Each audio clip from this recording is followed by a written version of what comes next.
It was a warm Sunday afternoon when Ethan Crowley, a 42-year-old federal consultant, sat in his backyard, enjoying the quiet peace of his own space.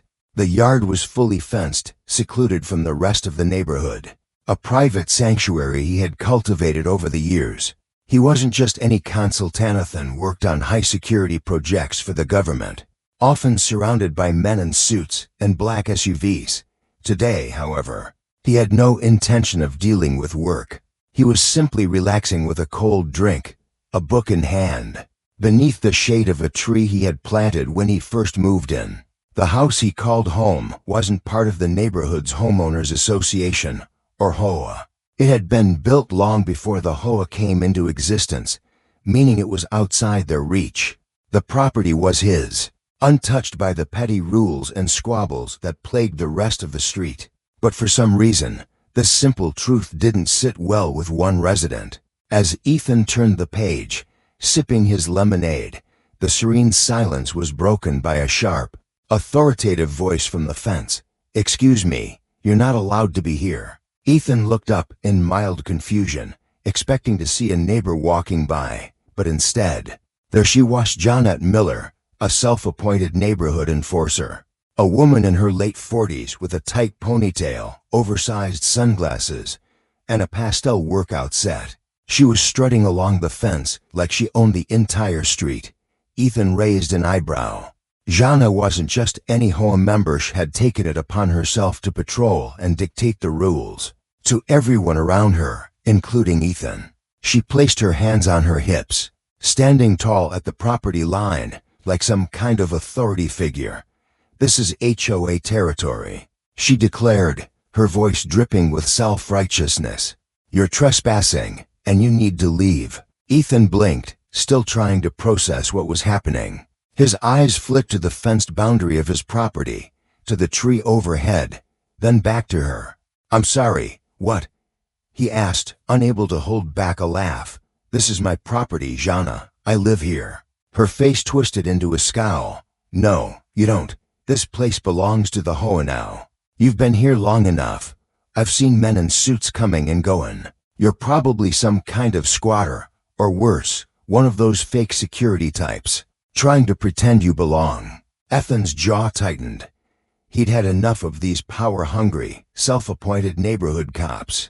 The audacity. He could feel his blood pressure rise as he leaned forward in his chair, maintaining a calm demeanor. "I assure you, I'm not a squatter. I've lived here for years, Jana. And I'm not sure where you got the idea that you have the right to tell me what I can or can't do on my own property." Jana wasn't listening. Instead, she pulled out her phone and started recording, her voice rising in indignation. "I'm calling the HOA patrol right now. This can't be allowed." At the mention of the patrol, Ethan couldn't help but feel a twinge of amusement. "Is that a real thing?"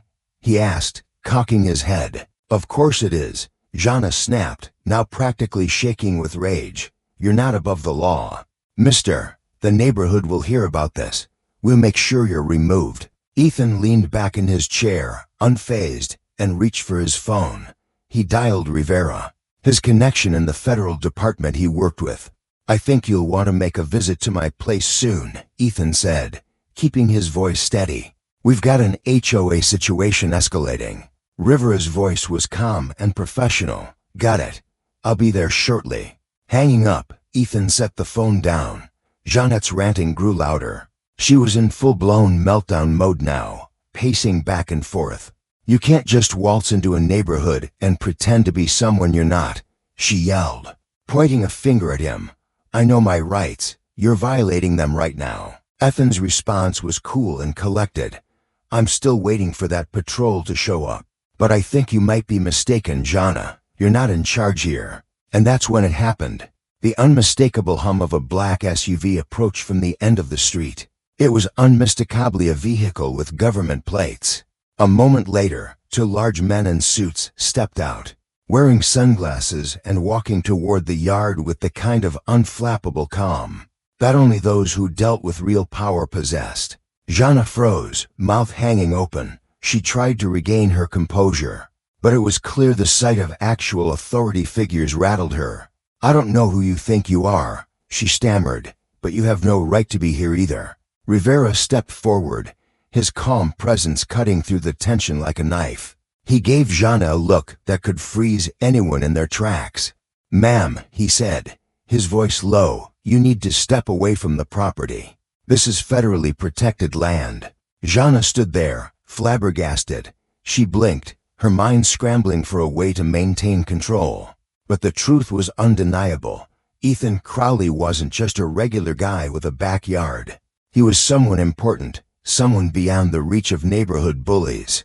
And the moment the federal agents had arrived, Jeanette's facade of authority crumbled. Ethan leaned back in his chair again, a small, knowing smile tugging at his lips. He'd handled this with patience, with truth, and now the absurdity of the situation was clear for everyone to see. The battle for control had just begun, but Ethan was ready. He wasn't going anywhere. Ethan Crowley, 42, had imagined that a quiet afternoon in his backyard would be the perfect escape from the constant buzz of work. His property, secluded and surrounded by a high fence, was a sanctuary he had carefully cultivated over the years. There was nothing but the chirping of birds and the rustling of leaves in the breeze. Ethan had worked hard to get here, and this space, this patch of land, was a testament to that. It was his escape from the world, a place where he could recharge. But as he sat in the shade of an old tree with a book in hand, a cold drink beside him, the tranquility of the afternoon was shattered. Jana Miller, a self-proclaimed enforcer of HOA rules, had appeared at the property line, glaring at him like he had just committed a great offense. The sun glinted off her oversized sunglasses, and her pastel-colored workout set seemed more suited to a casual jog than a confrontation. But here she was, ready to challenge Ethan's right to exist peacefully on his own land. "Excuse me," she snapped, her voice sharp as she marched toward him. "You're not supposed to be here." Ethan blinked, looking up from his book in confusion. At first, he thought she was talking to someone else, maybe a neighbor, maybe a delivery person, but no. She was staring at him, hands on her hips, her stance rigid, like some sort of neighborhood sheriff. "I'm sorry, what?" Ethan asked, genuinely puzzled. "This is my property. I live here." Jeanette's eyes narrowed, and she puffed herself up as though she were some sort of authority figure. "This is HOA property," she declared, as if she were announcing a universal truth. "You're trespassing. You need to leave. Now." Ethan's mind raced. He knew the rules. He had never been part of the HOA, never had to follow their arbitrary guidelines or deal with their overreaching authority. His property had existed long before their rules, and he had made sure to maintain his land outside their jurisdiction. But Jana, it seemed, had her own idea of what was right. "I don't know what you're talking about," Ethan said, his tone still calm, though a sense of frustration began to bubble up. "This land belongs to me. I've lived here for years, and last I checked, I don't have to answer to anyone about what I do on my own property." Jana wasn't convinced. In fact, she looked almost insulted by his calm response. No, she scoffed. "I've seen men in suits coming and going. You're probably some kind of squatter, or worse, one of those fake security types. You can't just hang around here, pretending to be someone you're not." Ethan's patience was wearing thin, but he refused to let her get under his skin. He kept his cool, leaning back in his chair, still holding the lemonade. "Jana, you really need to back off. This is not HOA territory. This is my property, and you're trespassing." But she didn't seem to hear him.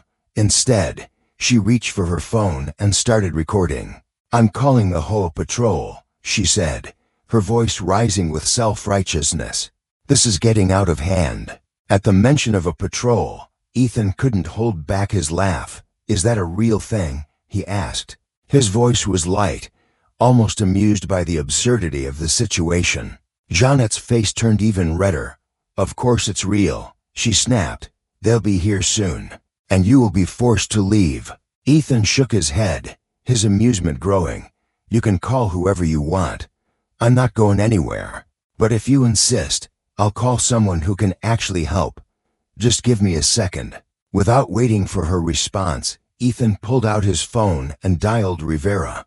The calm, familiar voice on the other end answered quickly. "Sir, I think you might want to drive around back," Ethan said, his voice still steady. "We've got an aggressive HOA situation. Might be time for a visit." "Understood," Rivera responded, no panic in his voice. Just the usual professional calm that Ethan had come to expect from the federal agents he worked with. Ethan hung up, still looking at Jana, who had begun filming him in earnest. Her voice grew shriller. "This is outrageous," she yelled. "You're faking this whole thing, pretending to be some kind of government agent. You're a threat to the neighborhood." The entire scene felt surreal. Ethan glanced around, half expecting someone to jump out and call cut, as if this were some kind of reality show. But no, the neighbors had started to peek out their windows, as if they were waiting for the next big moment of drama. Jana had even attracted the attention of Chad, a neighbor who was known for his love of lawn equipment and absurdly over-the-top behavior. He rolled up in his golf cart, wearing sunglasses and a look of determination that seemed better suited for a military operation than a casual neighborhood patrol. Chad, with a megaphone in hand, began shouting across the yard. "Sir, you are trespassing on HOA property," he announced loudly. "You need to vacate the premises immediately." Ethan blinked. This was a joke, right? The entire situation was beyond ridiculous, and yet, there they were, Janet, Chad, and a growing audience of onlookers, all standing in judgment of him. A man calmly sipping lemonade on his own land. He reached into his back pocket, but not for a weapon. No, he grabbed his phone again. "I think I need to call someone more official," he said, almost to himself, as he dialed the number for Rivera once again. This time, his voice was a little more serious. "Understood," Rivera responded. "I'm on my way." The showdown was only beginning, and Ethan was ready to stand his ground, whatever currency. Janet wanted to call herself. This wasn't going to end with her running the show. Not today. The tension in the air was thick as Jana, still holding her phone and recording, continued to rant about Ethan's supposed trespassing. She was so convinced of her righteousness, her voice rising with every word, that it was hard for Ethan to believe what he was witnessing. Jana, with her oversized sunglasses perched on her nose and her pastel-colored workout set, was a caricature of someone with too much power and not enough understanding of reality. But the absurdity of the situation was only beginning to unfold. Ethan sat in his lawn chair, still holding his glass of lemonade, as if nothing in the world could rattle him. His calmness seemed to frustrate Jana even more as she paced back and forth, continuing to record his every move. The words she shouted seemed more like a rehearsed script than a genuine argument. But the neighborhood was already taking notice. The neighbors, peeking out of their windows, started to murmur, clearly intrigued by the unfolding drama. It was like they were all waiting for the next scene of the show they didn't know they were starring in. The arrival of Chad, the self-appointed HOA patrolman, only added to the surreal atmosphere. The man, wearing sunglasses so dark they looked like they belonged on a secret agent, rolled up in his golf cart, megaphone in hand, ready to escalate the situation even further. Ethan watched as Chad, with all the gravitas of a man who had never been in charge of anything in his life, took to the megaphone. "Sir," Chad shouted, "you are trespassing on HOA property. You need to vacate immediately." Ethan's eyebrows furrowed slightly, and he could hardly suppress the laugh that bubbled up. Was this real? It had to be some sort of prank. He looked around, half expecting to see a hidden camera crew pop out from behind the bushes. But no, the tension was real, and Chad along with Janet seemed absolutely serious. It was laughable, but also infuriating. "Chad, really?" Ethan called out, his voice calm but laced with sarcasm. "You're going to start giving me orders now?" Chad paused, clearly not expecting that response. Janet's face flushed with embarrassment as she realized that her carefully constructed narrative was starting to crumble. But instead of backing down, she doubled down. She started to wave her phone around, filming Ethan like he was the one causing a disturbance, and shouting about how he was impersonating someone he wasn't. Her words came faster and more erratic as she tried to regain control over the situation. But the more she screamed, the more she revealed just how out of touch she was with the reality of what was actually happening. Ethan, still sitting back in his chair, didn't move an inch. He wasn't interested in arguing with these two. He wasn't interested in proving anything to them either. He simply dialed Rivera's number again, his fingers moving with the ease of someone who had done this many times before. Rivera picked up almost immediately. "Sir," Ethan said, his voice even, "I think you might want to come by. We've got an HOA situation escalating here. It's getting theatrical." Rivera's response was swift, without hesitation. "Understood. I'm on my way." Ethan hung up, glancing at Jana, who was now yelling about calling the neighborhood patrol again. He almost felt sorry for her, trapped in her own delusions. It was clear she had no idea what she was dealing with. She was so convinced that she was in the right, so sure that her actions had the full backing of the HOA and the entire neighborhood, that she hadn't even bothered to understand the situation. She was living in a world of make-believe, and Ethan wasn't going to play along. A few minutes passed, and just when the tension felt like it would snap, the unmistakable hum of a high-end SUV approached from the end of the street. Ethan didn't even have to look to know who it was. The sleek black SUV, government plates glinting in the sunlight, was a clear sign that help was on the way. He could see the change in Jeanette's posture as soon as the vehicle pulled up to the curb. Her bravado evaporated, and she took a step back, her phone still raised in the air. Two men stepped out of the SUV. They were tall, dressed in dark suits and sunglasses, their expressions unreadable. The men exuded authority, and without a word, they walked past Ethan, their eyes scanning the scene like professionals evaluating a potential threat. Jana, still caught up in her delusion, stepped forward as if to confront them. But one of the agents, his voice calm but firm, addressed her directly. "Ma'am," the agent said, his tone brokering no argument, "you need to step away from the property. This is federally protected land." Jana blinked, her mouth opening and closing as if searching for the words to respond. But the reality of the situation had finally hit her. Ethan wasn't just some random person she could bully. He wasn't a squatter or a fake security guard who was someone important. And she had just made a monumental mistake. Ethan couldn't help but watch the interaction with mild amusement. He had anticipated this momentous moment when the truth would come crashing down on Jana, like a ton of bricks. He had prepared for it. He had known she wouldn't back down easily.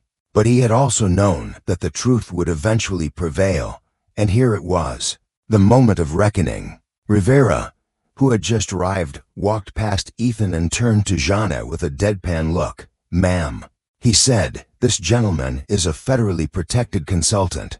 You've just interfered with a secure location." Jeanette's face morphed from disbelief to outright fury in an instant, but the agents didn't budge. They stood firm, waiting for her to make the next move. But Jana was too stunned to act. Ethan's smirk was barely noticeable, but it was there. The truth had come to light, and there was no escaping it now. Jana, for all her bluster and all her delusions of control, was finally seeing the reality of the situation, and it wasn't looking good for her. Jeanette's face had gone from a confident scowl to a mix of confusion and disbelief. The moment the black SUVs had rolled up, everything she had believed about the situation seemed to collapse. The two agents, tall and imposing in their dark suits and sunglasses, had stepped out of the vehicle with a quiet, professional air that spoke volumes. They were clearly not here to play games with her. Jana, still holding her phone aloft as though it was a weapon, had tried to muster some form of resistance, but even she could feel the power dynamic shifting. Ethan watched her carefully, the faintest hint of amusement dancing in his eyes. He had anticipated this moment, the moment when Jana would realize she was out of her depth. It wasn't just that she had misjudged him, it was that she had misjudged the whole situation, overestimating her authority and underestimating the power that had just rolled up in front of her. As one of the agents addressed Jana, His tone was calm but unyielding. "Ma'am," he said, "you need to step away from the property. This is federally protected land." Jeanette's lips parted in disbelief, her eyes darting from the agent to Ethan and back again. She had never been confronted like this before. In her world, she was the queen of the neighborhood, the self-appointed enforcer of HOA rules, and everyone else had to bow to her. But these agents weren't bowing. In fact, they weren't even looking at her with the slightest hint of respect, only with a measured, professional detachment that seemed to make her shrink under their gaze. I don't understand," Jana stammered, her voice faltering. "This is a neighborhood. You can't just claim land for yourself like this." Ethan leaned back in his chair, still holding his lemonade, as he observed the situation unfold. It was like watching someone get caught in their own web of lies, only there was no way out. Jana had worked herself into a frenzy, convinced that she was in the right, convinced that her little Hoa had some sort of power over everyone else. But now, with the truth standing right in front of her, she was starting to unravel. The agent remained silent, giving her a moment to collect herself. Jana took a deep breath and turned to Ethan. You're not even supposed to be here," she shouted, the accusation falling flat as her voice wavered with uncertainty. Ethan, still calm, responded without missing a beat. "I've lived here for years, Jana. I own this property. You have no jurisdiction here. You're trespassing, not me." Her face flushed with embarrassment. She had no response. The federal agents had already made their move, and Jana knew deep down that there was no way she could win this. But that didn't stop her from trying. She raised her phone higher, her fingers shaking as she recorded every moment, as if she thought it would somehow help her case. "This is illegal," she shouted again. "You can't do this." The absurdity of it all made Ethan want to laugh, but he held it in. There was no point in mocking her now. She was already losing, and he wasn't interested in piling on. Instead, he turned to one of the agents, who had been standing quietly to the side. Rivera, the calm and collected agent, glanced at him before turning his attention back to Jana. His voice was low, almost conversational, as he addressed her once again. "Ma'am," he said, his tone never wavering, "you are interfering with a federally protected property. You need to leave immediately." Jana opened her mouth to argue but found that she couldn't. The reality of the situation had finally begun to settle in. She had spent so long believing that the Hoa gave her some kind of power over others, and now, in front of real authority, she was powerless. For the first time in a long while, she felt small. She looked at Ethan, her eyes narrowing with frustration. "This is a mistake," she hissed. "You're all fakes. This is some kind of conspiracy. I won't let you get away with this." Ethan stood up from his chair, finally setting his lemonade aside. He wasn't angry, wasn't even annoyed. He was simply done with this farce. "You can keep believing what you want, Jana," he said, his voice firm but measured. "But the truth doesn't change. This is my home, and you've got no say in it." It was then that Chad, the self-appointed Hoa enforcer, who had been quietly observing the entire exchange from his golf cart, seemed to realize that this wasn't going the way he had hoped. He shifted nervously in his seat, clearly uncomfortable with the direction the confrontation had taken. His eyes darted from Jana to the agents, then back to Ethan, his body language betraying his uncertainty. The bravado he had shown earlier was gone. He looked like a man who had just realized he had bitten off more than he could chew. Ethan turned his gaze to him and raised an eyebrow. "Chad, you might want to head home. This isn't your fight." Chad blinked, looking around at the agents, then at the still fuming Jana. His mouth opened, but no words came out. Instead, he slunk back in his golf cart, retreating from the scene as if he had never been involved. It was clear that whatever role he had imagined himself playing in this little Hoa drama was over. The federal agents had taken control of the situation, and there was no room for petty squabbles anymore. As Jana continued to argue with the agents, Ethan felt a sense of calm wash over him. The fight was over. It hadn't even been a fight, really. It had been an exercise in patience and truth. And now, with the arrival of the agents, the truth had won out. Jana had no power here, no influence. She was just another neighbor caught up in her own delusions. With a final glance at her, Ethan turned away and started walking back toward the house. "Enjoy the rest of your day, Jana," he said over his shoulder, his voice tinged with a hint of amusement. "I'm going to get back to mine." And just like that, the showdown was over. Jeanette's entire demeanor had shifted from defiance to disbelief in the span of just a few moments. The agents, calm and collected, stood their ground, and she was left fumbling for control she no longer had. For a moment, she even seemed unsure of her next move, her phone still held high, as though the footage could somehow change the unfolding truth. But as the agent's stoic presence loomed over her, it became abundantly clear this wasn't a game, and she was out of her league. The SUV had rolled up like a scene from a movie, and now, with the agents standing like silent sentinels, Jana was forced to reckon with the fact that her little world of HOA power games wasn't going to hold up under scrutiny. She had spent years bullying neighbors, enforcing nonsensical rules, and pretending to be the sheriff of her little suburban kingdom. But the reality of the situation was finally catching up with her. Ethan, however, wasn't about to gloat. He had been patient, watching the scene unfold with an air of quiet satisfaction. He had known that this would happen eventually. Jana, for all her bluster, was no match for the real authority that had arrived. But there was no sense in rubbing it in. He had lived this reality long enough to understand that those who wielded power with arrogance often crumbled the moment they faced the truth. As Jana continued her futile attempt to argue with the agents, claiming she had every right to control the neighborhood, Ethan's mind wandered back to how this all began. It had been such a simple, peaceful afternoon, one he had hoped would allow him to unwind.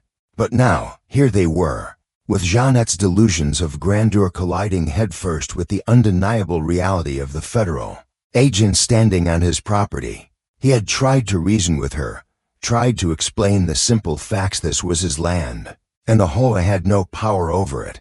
But she hadn't wanted to hear it. It was always the same with people like her. They were so caught up in their own sense of authority, their own twisted interpretations of what they thought was right, that they couldn't see the truth if it hit them in the face. And that's what had made this whole situation so infuriating. Jeanette's blind insistence on being right, even when it was clear she wasn't.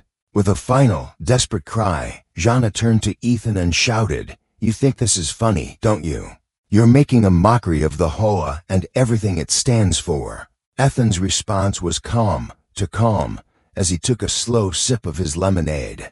"I don't think it's funny, Jana," he said, his voice low and even. "I think it's sad. You've spent so long trying to control everything and everyone around you that you've lost sight of what really matters." Her face flushed red with anger, but there was a flicker of something else in her eyes, something close to doubt. She hesitated, her grip on the phone loosening slightly as the truth of Ethan's words settled in. But she couldn't accept it, not yet. "I know my rights," she shouted, her voice cracking. "I'm not going to let you get away with this." Ethan raised an eyebrow. "Get away with what? Standing on my own property? You've been breaking the law here, not me." Jeanette's response was a string of incoherent protests, but it was clear that the game had shifted. The agents, who had remained silent until now, exchanged a brief glance. One of them, Agent Rivera, took a small step forward, addressing Jana with the same unwavering calm that had marked every word he'd spoken since his arrival. "Ma'am, you are refusing to comply with verbal commands," he said, his voice steady and calm. "This is a federal matter now. You need to leave the property immediately. Failure to comply will result in detainment." For a split second, Jana seemed to consider the implications of what the agent had said. But the realization came too late. The humiliation of being caught in her own delusions was too much for her to process. She was too far gone in her sense of self-righteousness to back down now. "I'm calling the news," she declared, her voice rising again. though it was clear there was no real threat behind her words. "They need to know what's happening here. You can't just make a mockery of our neighborhood like this." Ethan couldn't help but smirk. "You're already live streaming, Jana. That should suffice." The words stung, but it was the truth. Jeanette's attempt to control the narrative, to frame herself as the victim in this entire situation, was falling apart. The reality of the situation was out there now, and there was no going back. As if on cue, a new vehicle rolled into the neighborhood this time. An official Homeland Security van, emblazoned with the agency's insignia. The sight of it only made Jeanette's face pale with shock. Her eyes darted from the van to Ethan, then back to the agents standing by, their expressions unreadable. She had reached the point where there was no more arguing, no more what-ifs. The truth was undeniable. Agent Rivera turned to Ethan, his expression still as calm as ever. "Everything's under control, sir," he said, his voice steady. "We're just wrapping this up." Jana, on the other hand, was anything but calm. She stood frozen for a moment, then let out a strangled cry of frustration. "You'll regret this," she screamed. But the words felt hollow in the face of everything that had just happened. Ethan simply shook his head. "I doubt it," he said softly. "But you'll probably be the only one who regrets it." As the agents began to speak with the news team that had arrived in the aftermath of Jeanette's public meltdown, Ethan walked back toward his house. He had already won. Jana had been defeated, not by force, but by her own stubbornness and arrogance. And now, with everything settled, it was time for him to return to his quiet afternoon. The neighborhood would never be the same. And as for Jana, well, she had just learned the hard way that not all battles could be won with a clipboard and a camera phone. Jeanette's collapse was swift, but not without resistance. As the reality of her situation settled in, her bravado crumbled into something far less dignified. Standing there, still clutching her phone like it was a lifeline, she looked every bit the villain in her own delusional narrative. Her face flushed with frustration, her eyes darting between Ethan and the federal agents who had made their presence known. She had believed, for so long, that the neighborhood's power structure of HOA, her self-appointed role within it, was something that couldn't be questioned. But now, with Ethan's calm composure and the arrival of actual authority, her empire of made-up rules and imaginary control was falling apart. The agents stood silently, unfazed by her increasingly desperate pleas. They knew better than to engage in her hysterics. Jana, on the other hand, was spiraling. Every word she shouted, every accusation she hurled at them, seemed to bounce off them like rubber bullets. The agents didn't flinch. They had seen this before, people convinced they were in control, only to find that their influence didn't extend as far as they thought. Rivera, the agent who had spoken the most during this confrontation, exchanged a brief glance with his partner, Agent Lynn. Ethan could see the faintest flicker of amusement in Rivera's eyes. It was the sort of look someone gives when they know they've already won, but they're waiting for their opponent to realize it themselves. Jana wasn't there yet. "Ma'am," Rivera said, his voice calm, "I'm going to ask you one more time. Step away from the property. You are trespassing on federal land. If you refuse to comply, we will have to take further action." At this, Jana seemed to falter for a moment. The weight of the situation hit her like a wave. But instead of stepping back, she clenched her fists and shouted even louder, her voice high-pitched and frantic. "This is a mistake. I know my rights. You can't just come in here and take control of everything." Ethan, still watching the scene unfold from his lawn chair, couldn't help but shake his head. He'd seen this type of thing before, a refusal to accept reality, the desperation to hold on to something, even when it was clear that it was slipping through their fingers. Jeanette's grip on power, which had always been fragile, was now fully unraveling, and she was refusing to let go. "I'm calling the news," she screamed, holding up her phone like some sort of badge of honor. "You can't just pretend to be federal agents. This is all fake." Ethan chuckled quietly to himself, watching the scene play out. "You're already live streaming, Jana," he muttered under his breath. "The news has already got you." Jana paused at that, her eyes flicking nervously to her phone. She had been so sure of her narrative, so convinced that she was the one in control, that she hadn't realized how badly she was misrepresenting the situation to her followers. But as the truth unfolded in front of her, she could feel the ground shifting beneath her feet. This wasn't a battle she could win with a camera and a phone. Agent Lynn stepped forward, speaking for the first time. Her voice was steady, authoritative. "Ma'am," she said, "we are asking you to leave the property now. You are obstructing a federally protected site. Continuing to refuse will result in detainment." For the first time in the entire encounter, Jana seemed to hesitate. She looked at Ethan, then at the two agents, her eyes wide with disbelief. The realization hit her like a ton of bricks had miscalculated everything. There was no one here who was going to bow to her. She was no longer in control of the situation, and there was no escape from the consequences of her actions. But rather than back down, Jana doubled down on her resistance.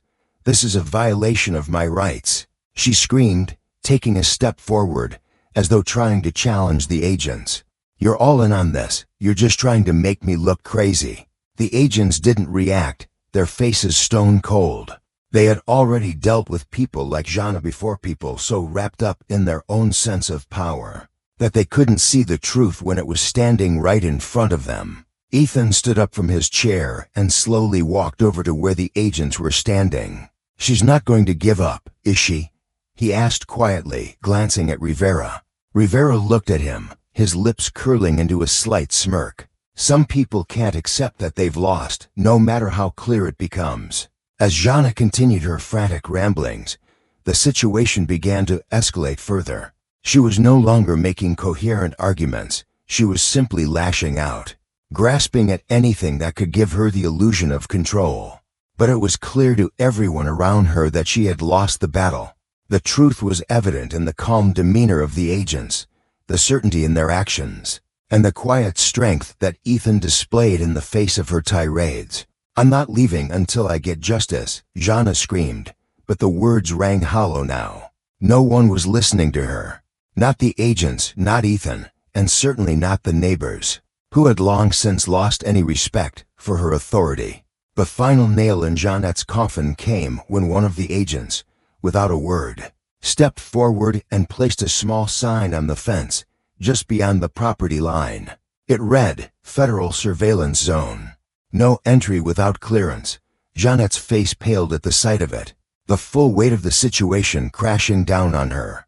The sign was the final reminder that she had crossed a lineal line, that she would never be able to uncross. "I'm calling the HOA," Jana cried again, her voice growing weaker, more desperate. But even she knew it was too late. The HOA had no power here anymore, not with federal agents standing in the yard. Her time as the self-appointed enforcer was over. Ethan glanced at the agents one last time, his voice calm as he addressed Jana. "You've made your point, Jana, but the game's over. You can't control this neighborhood anymore." With that, Jana was left standing there, surrounded by the reality of her mistakes, the people she had wronged, and the truth she had refused to accept for so long. It was over, and she had no one to blame but herself. Karen stood there, frozen, her eyes wide and frantic as the federal agents took control of the situation. She had spent so much time crafting a world where she ruled with authority, where the whole was her personal empire and everyone in the neighborhood bowed to her rules. But now, standing in the middle of her own personal collapse, she had nowhere left to turn. Her phone still clutched in one trembling hand, she watched as the agents spoke with Ethan, their voices calm and measured, the tension in the air almost palpable.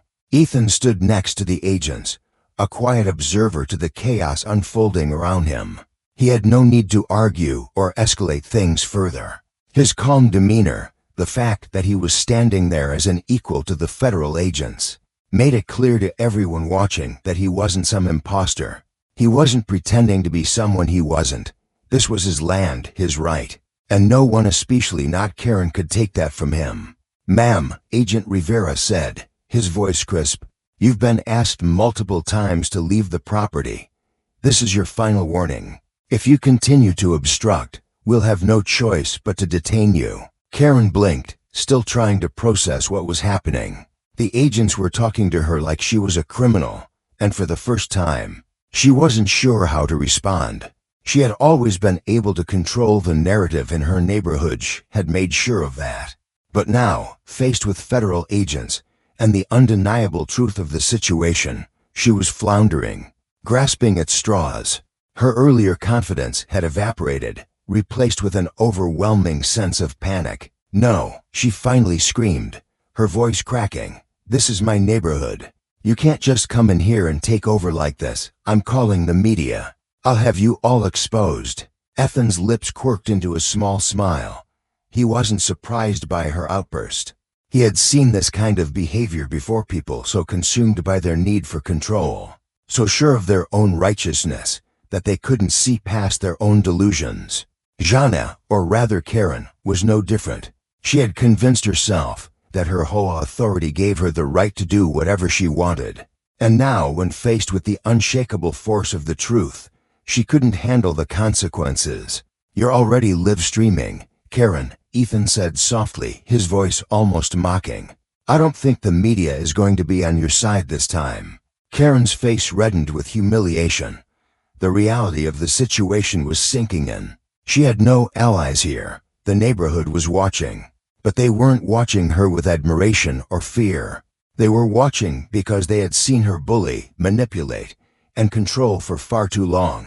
The tide had turned, and it was clear that she had no power anymore. Her voice grew more shrill. "This is all wrong. I'm the victim here. This isn't how it's supposed to be. I'm calling an emergency whole meeting right now, and you'll be removed by vote." Ethan raised an eyebrow, his amusement growing. "You can't vote someone off their own property."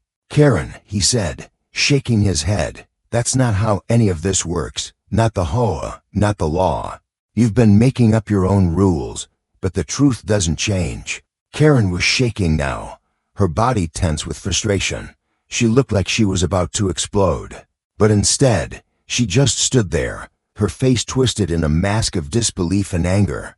She had tried everything, shouting, filming, calling for the whole patrol, but now, all her efforts were falling flat. The agents were unfazed. Ethan was calm. Even the neighbors, peeking out from behind their blinds, had stopped whispering in support. No one believed her anymore. "I'm calling the police," Karen screamed again, her voice hoarse. "I'll take this to the news. You can't do this to me." Agent Lynn stepped forward, her tone as calm as ever. "Ma'am, we're asking you to leave. You're obstructing a federal operation.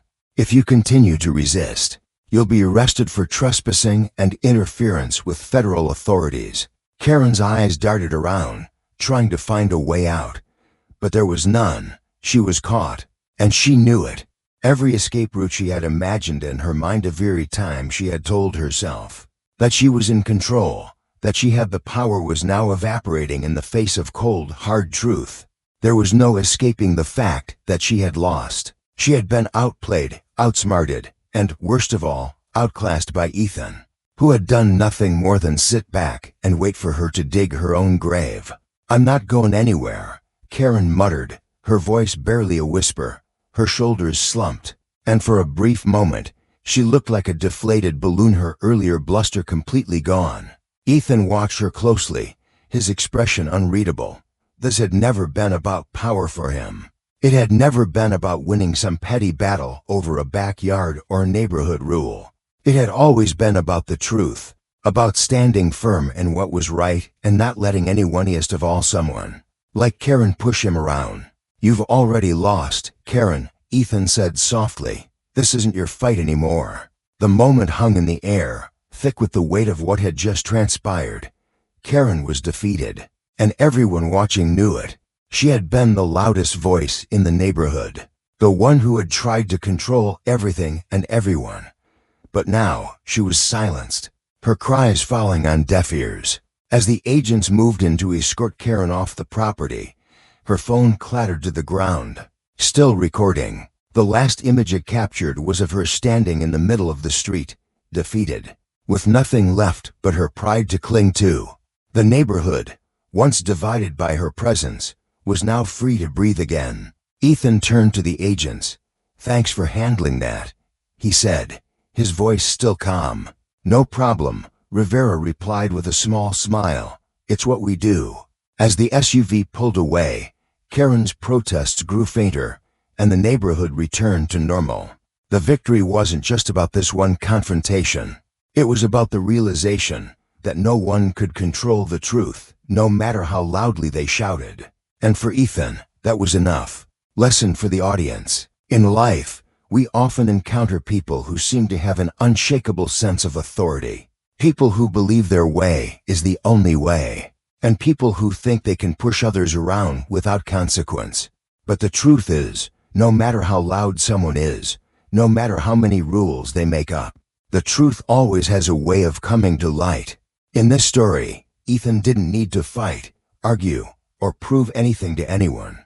He simply stood his ground, calmly and confidently, knowing that the facts were on his side. The lesson here is simple. Sometimes, the best way to handle conflict is not to escalate it, but to let the truth speak for itself. Patience, calmness, and the ability to walk away from a fight are often the strongest weapons in any situation. And when you stand firm in your truth, those who are trying to control or manipulate you will eventually crumble under the weight of their own lies. Karen's story is a reminder that power isn't about control or noise. It's about staying true to yourself, knowing your rights, and understanding that no one can take what truly belongs to you.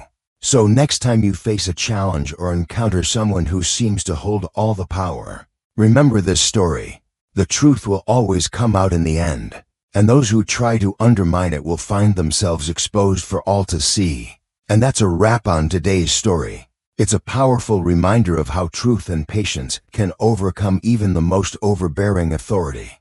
I hope you enjoyed this journey through the battle of wills and the ultimate triumph of the truth. If you found this story inspiring, make sure to hit that subscribe button so you won't miss any of our future stories and lessons. And don't forget to leave a comment down below. What did you think of Karen's downfall? Have you ever encountered someone like her? Let's talk about it. Your thoughts matter, and I love hearing from you. Thanks for watching, and I'll see you in the next one.